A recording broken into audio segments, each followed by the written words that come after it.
Hello guys, TavHD here and welcome back to another video, and today I will be discussing my experience with a cheap tripod, and this in particular is the PrimaPhoto or PrimaPhoto, however you want to say it, PHKP002. Now I bought this from Curry's. It was only £25 and that was about 1.5 years ago. So today I thought I would discuss my experience with this and see if it is worth buying for yourself. And apologies about the setting I'm recording in. I'm in the kitchen because once again I do not have a recording desk, as IKEA has still not managed to get my delivery here. So hopefully that should be here in a few weeks and then we can set up the recording desk nicely. So let's just talk about the good things with this tripod first, and there is quite a few. First off, it's cheap at only £25. It's been as low as £20 and as high as £30, but right now it's £25, and that's also the amount I paid for it. And it has a maximum height of 1.56 meters, which is actually fairly tall. I don't really think I would need it to go any taller than that, so yeah, that is quite nice. And it has a 1/4 inch screw quick release plate on the top, so that makes it easy to get the camera on and off quickly. So I can just undo that, there we go, and it's off and the plate is still on the bottom, so then I can quickly just pop it back on just like that. So that is nice to see, and the tripod I'm currently filming with doesn't have that. It's about 30 years old and I've got to screw the camera onto the head every time I want to use it. Now, speaking of the head on this tripod, it can also be flipped up to take portrait shots. You just unsear and then it can go into a portrait mode just like that. Now, I wouldn't really trust this with anything heavy. This is a Panasonic Lumix FZ82 and it is quite flimsy. Even when it is secured in place by tightening the screw, it just seems a little bit flimsy, so I wouldn't leave the camera on here for long times without proper supervision. Also on the head, just here there's a spirit level, so then you know whether the head is level or not, so then you can get a good shot. Right now it's not level, so what I can do is just loosen the head and make sure it is now correct, and yet the spirit level is now saying that the camera is indeed level. And also this tripod is fairly light. It's 1.3 kilograms and it also comes with a carrying bag with a handle on it. It's actually fairly decent quality for the price. And there is also a hook at the bottom of the tripod, which you can probably see, and that's to add weight to it. So if you're out on rough terrain or on a windy day, that would make sure that the tripod was secure and it wouldn't blow away in the wind. So you can just add a little bit more weight to that. Also on the bottom, it has some rubber feet which articulate, so depending on the angle that the tripod is at, the foot stays level and that should help it grip, and they are also non-slip. So I wasn't on such a slippery surface like this table, it would stay relatively still, but even now it isn't really moving much, so that is quite nice to see for this price. And the legs are quick release, so earlier I talked about the maximum height, and to get to that you just wind up this to the max and also use the quick release legs, which are very simple. There's just 2 latches on each leg, then lift. It's fairly straightforward and better than my other tripod where the legs have to be unscrewed.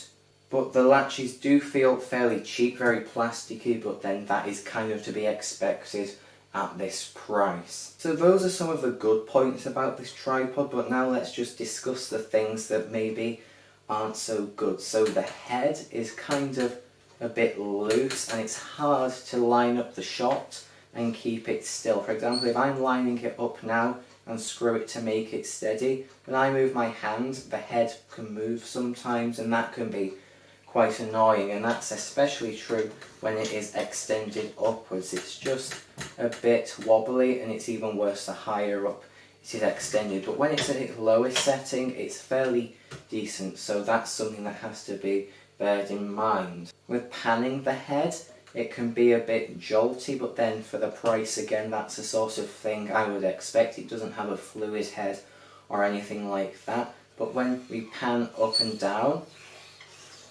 it does squeak, which can kind of make the audio unusable in the clip. It kind of makes a grinding noise, the plastic on plastic, and then it also squeaks, and I'm sure you can hear that. So that's kind of annoying, but if you're not using the audio from the clip, that really shouldn't be too much of a problem. But something that kind of is a problem is the construction. It really isn't very good. Now, some reviews say it's built well, and yeah, I'm sure it seems that way when you first get it, but after quite a lot of use over more than a year like I've had it, it starts to show its flaws. For example, here where I've got this green tape, that is because the plastic above the leg has started to crack and I just taped over it to hopefully prevent the thing falling apart. And something that did fall apart is this leg support down here. You can probably see there's tape holding that together, and that's because it simply snapped into two and was just left dangling, so I had to tape that back together as well, and they really aren't sturdy at all. This back one has started to bend. I'm not sure how it's managed it. I've not been going around purposefully bending it. I've just been using the tripod as any other normal person would do. And another bit that's broken is a little piece of rubber. It's a rubber ring that goes underneath this plastic bit here, and it stops the legs going too far apart. That fell off. I know where it is, but I just can't get it back on, so I've got to be careful that the legs are actually attached every time I use this tripod, which is kind of a bit annoying. And I should also mention that when I said I had this quite a long time, I've not been rough with it or anything. I've not even taken it out of the house too many times. Most of the time I've just been using this in my office for filming these videos, and that's just using it like this, just panning the head, and yeah, nothing too rough at all. So if you're using this outside all the time, I do not think it would last very long at all. Now, I briefly mentioned a review earlier saying that it was well built, and I've actually watched a few videos on YouTube about it, and they've only had the tripod for a short time, of course, when they were making those reviews, but this is sort of a long-term look that I'm doing now. And the problems, a few of them have been here for quite a long time, so even when the tripod wasn't very old, the plastic started to crack and the metal snapped. So that's something that would happen pretty soon after buying it. I guess I was unlucky and got a bad one, and maybe the other reviewers have actually got decent ones. It's hard to know, but I bought this from Curry's, and let's take a look at some of the reviews on the Curry's website. So one person has given it 1 out of 10 stars. They've said that it cannot support the claimed weight. And you know what, I agree with that. It states on the website that the maximum supported weight of this tripod is 4 kilograms. However, my Lumix G7 is only 550 grams, and sometimes it doesn't feel too stable on there. So I would definitely be careful using anything that's more valuable and heavier.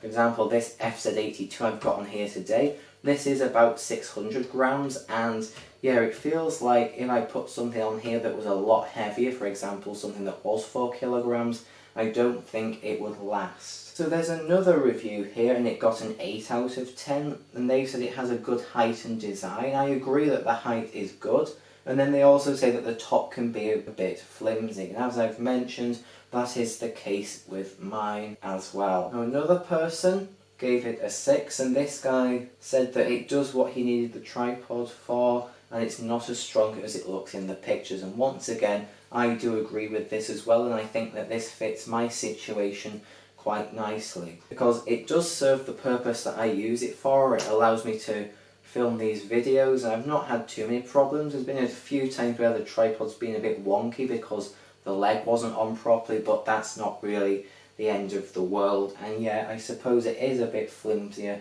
than it looks in the pictures, but you can't really show the sturdiness of something in pictures, so I'm not really too sure about that. So overall, I think that this tripod does what it needs to do just fine. It's fairly cheap, and it will get you through just fine as long as you're not putting something extremely valuable on here. But I guess if you've got a really expensive camera, you'd probably have an expensive tripod to go along with it as well. But if you've got a cheap camera that's not too heavy, then this tripod will probably do just fine as long as you don't abuse it and take it outdoors every day. and it does include some good features like I've mentioned, such as the non-slip feet and the spirit level. That spirit level has been helpful quite a few times just to make sure that the shot is level, and also the quick release plate that just makes it easy to get the camera on and off. So yeah, they are some quite nice features on this. So overall I think that this is decent. You've just got to be aware that it is cheap, and of course there will be problems with it, but then again you do get what you pay for, and I think that that is true in this case. So I will probably carry on using this tripod until it breaks, and then I'll buy something that's hopefully a higher quality. It'll have to cost more money of course, but I guess that is something that is to be expected. So I think that that is pretty much it for this video. So thank you for watching. Hopefully this was interesting. I will see you in the next one. Goodbye.